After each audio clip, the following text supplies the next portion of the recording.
Bismillahirrahmanirrahim. Assalamualaikum warahmatullahi wabarakatuh. Alhamdulillah wassalatu wassalamu ala Rasulillah wa ala alihi wa ashabihi wa man walah, amma ba'd. Anak-anak sekalian rahimani wa rahimakumullah. Insyaallah kita akan melanjutkan materi kita dari pelajaran akidah.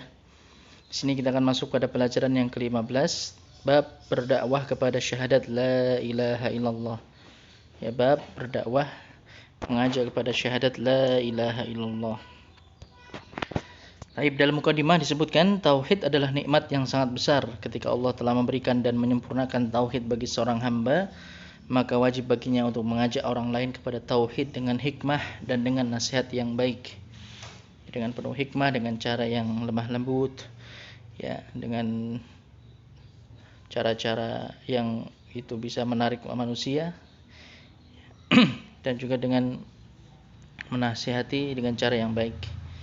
Hal ini merupakan kesempurnaan tauhid sebagaimana Allah Subhanahu wa taala berfirman, "Qul hadhihi sabili ad'u ila Allah 'ala basiratin ana wa man ittaba'ani wa subhanallahi wa ma ana minal musyrikin." Katakanlah, inilah jalan agamaku, aku dan juga orang-orang yang mengikuti, mengajak kamu kepada Allah dengan hujjah yang nyata. Ya. Maka Maha Suci Allah dan aku tidak termasuk orang-orang yang musyrik. Quran Surat Yusuf ayat 108. Baik.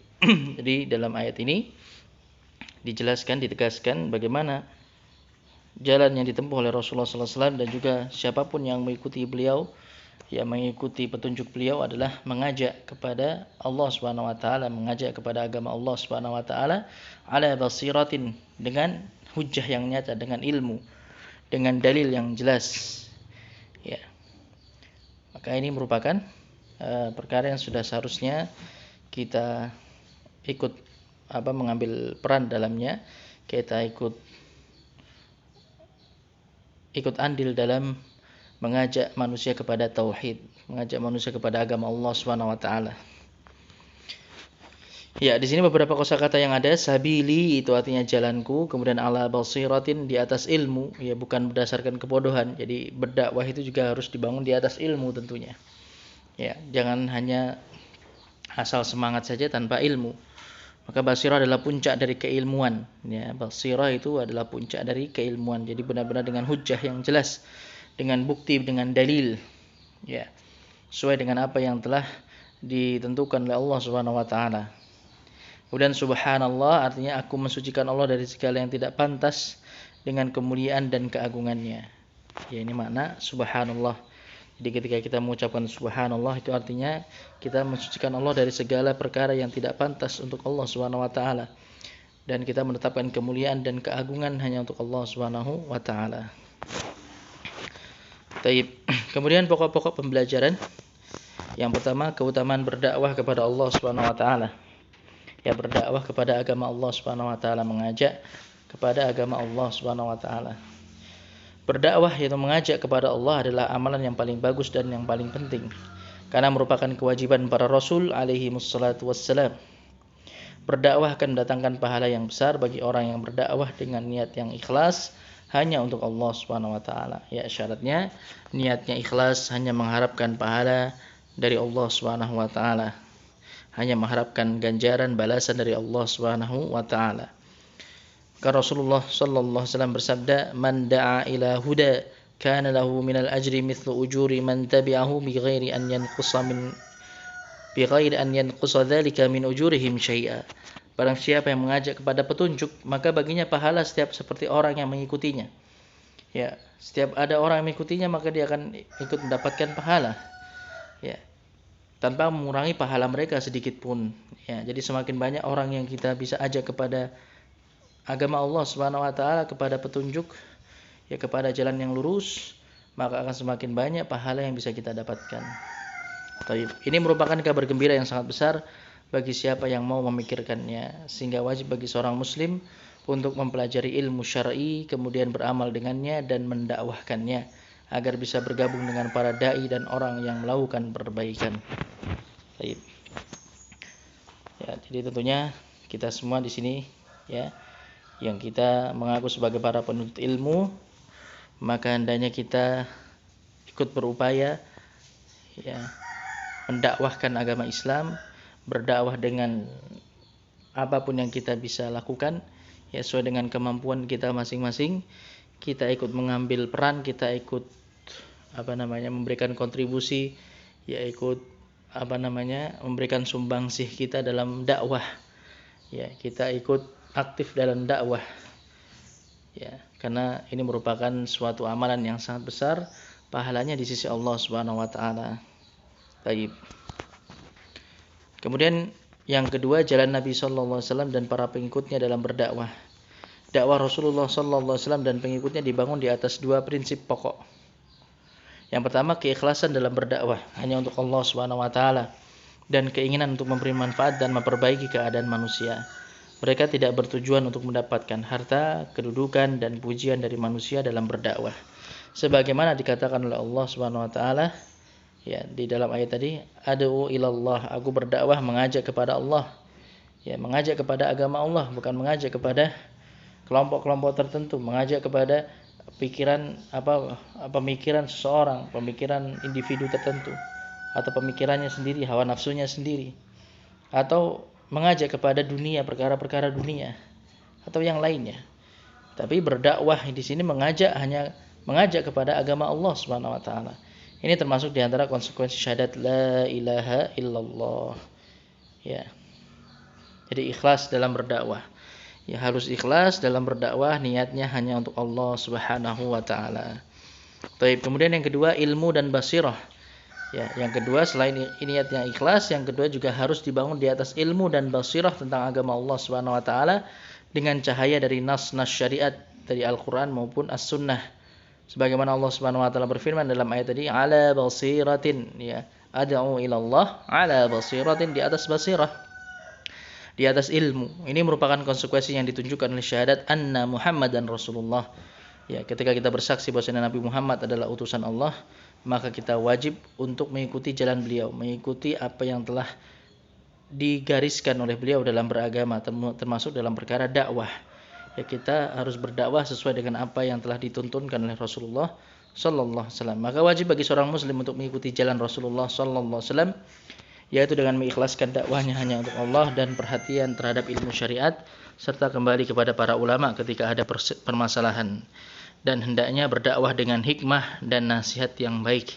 Sebagaimana Allah Subhanahu wa taala berfirman, ud'u ila sabili rabbika bil hikmati wal mau'izatil hasanah wajadilhum billati hiya ahsan. Serulah manusia kepada jalan Rabbmu dengan hikmah dan nasihat yang baik, dan bantahlah mereka dengan cara yang baik. Ya, Quran surat An-Nahl ayat 125. Maka dalam ayat ini Allah memerintahkan kita untuk berdakwah dengan cara yang hikmah, dengan penuh kelembutan, dengan lemah lembut, dengan cara yang baik, dengan memberikan nasihat yang baik, dengan benar-benar tulus ingin mengajak manusia kepada jalan Allah Subhanahu wa taala, yang menginginkan kebaikan bagi manusia. Ya. Dan kalau sekiranya perlu untuk melakukan perdebatan atau membantah, kalau memang diperlukan untuk membantah seseorang, maka bantahlah dengan cara yang baik. Baik, maka ini yang telah diperintahkan oleh Allah Subhanahu wa taala. Baik. Maka hukum asal dalam berdakwah adalah dengan lemah lembut, ya, birrifqi wallin, dengan lemah lembut dan dengan halus, dengan cara yang halus, dengan cara yang lemah lembut, penuh dengan rahmat, ya, penuh dengan rahmat kasih sayang. Ini hukum asal dari dakwah Islam. Baik. Kemudian yang ketiga, Allah Jalla Jalaluhu bersih dari kekurangan. Allah Subhanahu wa taala memerintahkan kepada nabinya sallallahu alaihi wasallam untuk mensucikan Rabb-nya dari segala kekurangan yang tidak pantas bagi kemuliaan dan keagungannya. Sebagaimana Allah Subhanahu wa taala berfirman tadi dalam ayat yang kita bahas, wasubhanallahi, dan maha suci Allah Subhanahu wa taala, ya. Maka maha suci Allah dari segala kekurangan, dari segala cacat, dari segala aib, dari segala hal yang itu tidak pantas bagi kemuliaan dan keagungannya. Tapi kemudian yang terakhir, yang keempat, wajibnya menjauhkan diri dari kaum musyrikin. Ya, Allah memerintahkan kepada nabinya sallallahu alaihi wasallam agar menjelaskan kepada manusia bahwasanya dirinya berlepas diri dari kesyirikan dan pelaku kesyirikan. Allah berfirman, "Wa ma ana minal musyrikin." Ya, dalam ayat tadi, "Wa ma ana minal musyrikin." Dan aku tidak termasuk orang yang menyekutukan Allah. Ya, "Wa ma ana minal musyrikin." Ya, ini yang diantara prinsip atau perkara yang harus kita perhatikan yang disebutkan dalam ayat tadi. Ya. Maka wajib bagi seorang muslim untuk berdakwah mengajak kepada Allah di atas ilmu dan basirah dengan mengharap wajah Allah Subhanahu wa taala, mengharap balasan dari Allah Subhanahu wa taala dan mensucikan Allah dari semua yang tidak sesuai dengan kemuliaan dan keagungannya serta berlepas diri dari kesyirikan dan pelaku kesyirikan secara keyakinan dan amalan serta tempat tinggal. Ya, terkait dengan tempat tinggal, hendaknya kita memilih tempat tinggal yang di situ jauh dari orang-orang yang berbuat kesyirikan. Ya, karena dikhawatirkan nanti ketika mungkin Allah Subhanahu wa taala menurunkan hukumannya, kita juga ikut terkena imbasnya ketika kita tinggal di dekat orang-orang yang menyekutukan Allah Subhanahu wa taala. Ya, maka ketika kita mencari tempat tinggal, lingkungan tempat tinggal, kita juga harus mencari lingkungan yang baik, lingkungan yang itu jauh dari kesyirikan. Ya. Baik. Ini anak sekalian rahimani wa rahimakumullah, apa yang bisa kita pelajari pada pelajaran yang ke-15.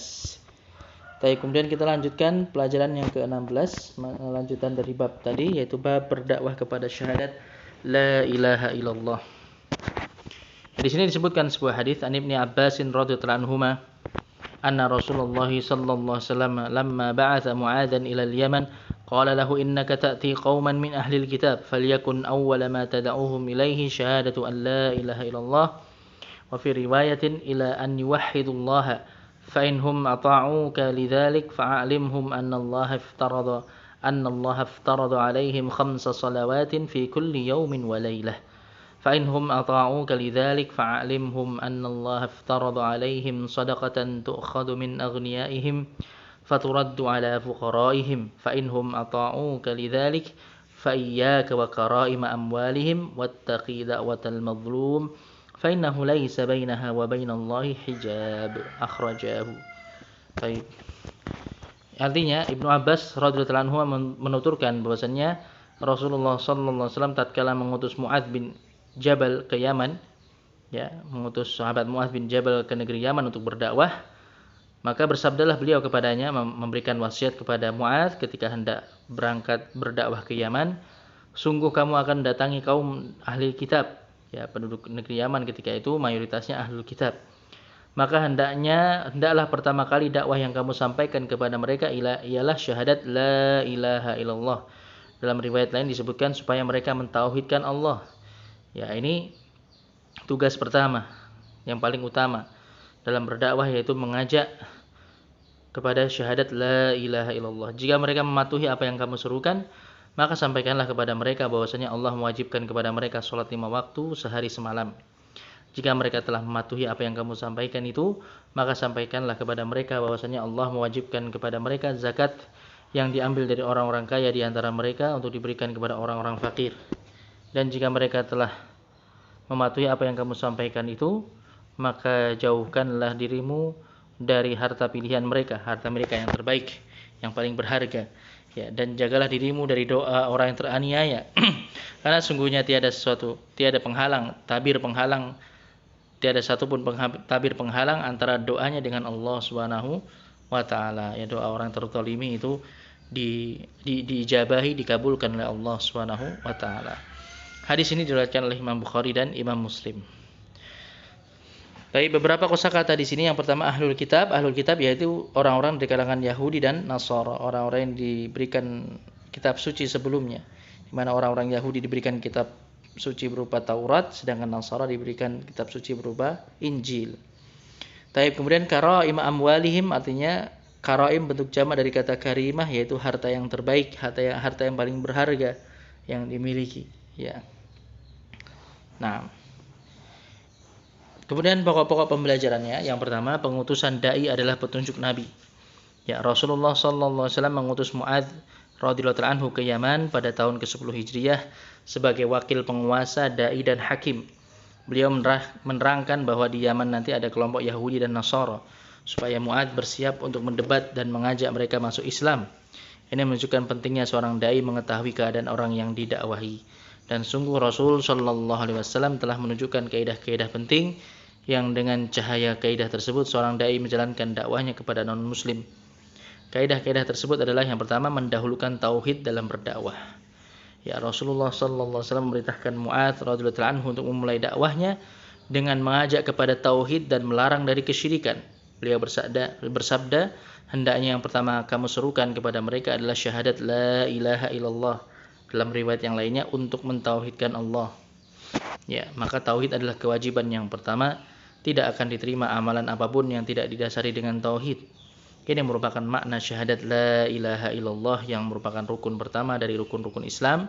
Karena pentingnya tauhid, beliau sallallahu alaihi wasallam tinggal di Mekah selama 13 tahun, fokus hanya mengajak manusia kepada tauhid. Ya, dakwah beliau selama 13 tahun di kota Mekah, dari awal beliau diutus sampai ya di tahun ke-13 setelah pengutusan beliau tinggal di Mekah dan fokus berdakwah, mendakwahkan tauhid, yang mengajak manusia kepada tauhid, beribadah hanya kepada Allah Subhanahu wa taala. Ya. Kemudian bertahap dalam berdakwah. Nabi sallallahu alaihi wasallam mengingatkan bahwa tidak ada tuntutan untuk mengerjakan kewajiban kecuali setelah bertauhid, mengucapkan syahadat la ilaha illallah. Maka setelah orang yang didakwahi masuk Islam, baru diajak untuk mengerjakan salat. Karena salat dan semua amalan tidak akan diterima tanpa tauhid. Salat merupakan ibadah yang sangat ditekankan setelah tauhid diwajibkan kepada Muhammad sallallahu alaihi wasallam dan umatnya pada malam Isra, malam Isra Mi'raj. Apabila mereka telah menegakkan salat, maka wajib baginya menunaikan zakat yang merupakan rukun Islam setelah salat. Dan Allah telah menggandengkan dua ibadah ini dalam ayat yang banyak dalam Al-Qur'an. Di antaranya firman Allah Subhanahu wa taala, ya, وَمَا أُمِرُوا إِلَّا لِيَعْبُدُوا اللَّهَ مُخْلِصِينَ لَهُ الدِّينَ حُنَفَاءَ وَيُقِيمُوا الصَّلَاةَ وَيُؤْتُوا الزَّكَاةَ وَذَلِكَ دِينُ الْقَيِّمَةِ. Padahal mereka tidak disuruh kecuali supaya menyembah Allah Subhanahu wa taala dengan memurnikan ketaatan kepadanya dalam menjalankan agama yang lurus, dan supaya mereka mendirikan salat dan menunaikan zakat, dan yang demikian itulah agama yang lurus, ya. Maka dalam ayat tadi, dalam surat Al-Bayyinah ayat yang kelima, Allah Subhanahu wa taala mengiringkan penyebutan salat dengan zakat, ya. Dan ini banyak kita dapati di dalam Al-Qur'an. Kemudian yang kedua, peringatan dari perbuatan kezaliman. Ya, Nabi sallallahu alaihi wasallam memperingatkan dari perbuatan zalim. Beliau bersabda, hati-hatilah dari doa orang yang terzalimi. Ya, ittaqu da'watal mazlum. Maka wajib untuk meninggalkan kezaliman dengan segala jenisnya, karena kezaliman adalah kegelapan pada hari kiamat. Dan doa orang yang terzalimi, meskipun dari orang kafir sekalipun, ya, meskipun orang yang terzalimi tadi orang kafir sekalipun, tapi ketika dia berdoa, ya, tidak akan ditolak dan tidak akan ada penghalang antara doanya dengan Allah Subhanahu wa taala. Nabi sallallahu alaihi wasallam bersabda, ittaqu da'watal mazlum walau kana kafiran fa innahu laisa dunaha hijab. Ya, maka dalam sebagian riwayat disebutkan, hati-hatilah dari doa orang yang terzalimi meskipun dari orang kafir, karena tidak ada penghalang bagi doa tersebut untuk dikabulkan oleh Allah Subhanahu wa taala. Hadis riwayat Ahmad. Maka termasuk kezaliman yaitu mengambil zakat dari harta yang terbaik. Tetapi hendaknya zakat diambil dari harta yang pertengahan. Ya, jadi zakat itu diambil dari harta yang pertengahan, bukan harta yang paling rendah dan juga bukan harta yang paling berharga, tapi yang pertengahan. Ya, tapi yang pertengahan. Tayyib. Nah, ini anak-anak sekalian rahimani wa rahimakumullah, apa yang bisa kita pelajari dari pelajaran yang ke-15 dan juga pelajaran yang ke-16, ya. Insyaallah nanti untuk pelajaran-pelajaran berikutnya kita lanjutkan halaqah berikutnya. Ya, untuk lembar-lembar evaluasi, ya, latihan-latihan soal ini coba kalian kerjakan. Ya, walaupun tidak dikumpulkan sekarang, tapi bisa kalian kerjakan untuk membantu memahami materi yang kita pelajari tadi. 6. Naktafi bihadzal qadar. Alhamdulillahirabbil alamin wa sallallahu wasallam ala nabiyyina Muhammadin wa ala alihi wa ashabihi ajma'in. Subhanakallahumma bihamdik asyhadu an la ilaha illa anta astaghfiruka wa atubu ilaik. Assalamualaikum warahmatullahi wabarakatuh.